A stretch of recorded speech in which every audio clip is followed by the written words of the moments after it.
Ndugu gavana wa Siaya hapa ameweza kukonfirm ya kwa pia wao, na maneno alozungumza gavana Orengo, maneno haya hata mtoto mdogo yule ambaye kwamba mwenye kwenda madrasa, hadithi za kwanza zile tunafundishwa maneno ya mtume wetu Muhammad sallallahu alaihi wasallam.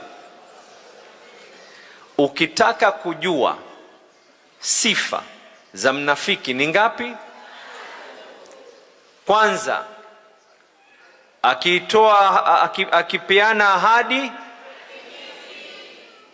Pili, maneno yake huwa ni ya. Tatu, akiaminiwa, si maneno yangu, maneno ya mtume Muhammad sallallahu alaihi wasallam. Tena mimi nilipoyataja nyote muyanini.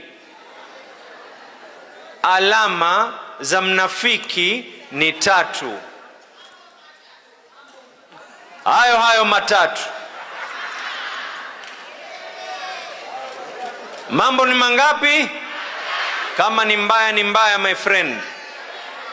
Kama ni mbaya ni mbaya. Na mimi nitawaambia sababu kwa nini gavana wenu anachapwa.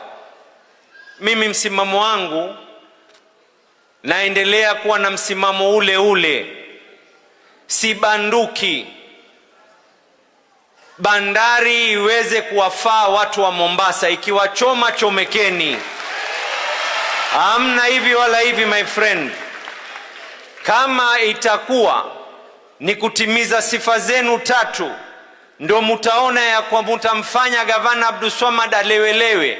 Mimi mizizi yangu ni watu wa Mombasa, na watu wa Mombasa mizizi yao, tabia yao ni kama mibuyu, kuyakata ni ngumu mno.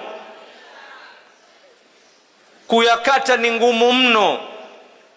Mimi nina radhi za wazee wangu na nina radhi za watu wa Mombasa.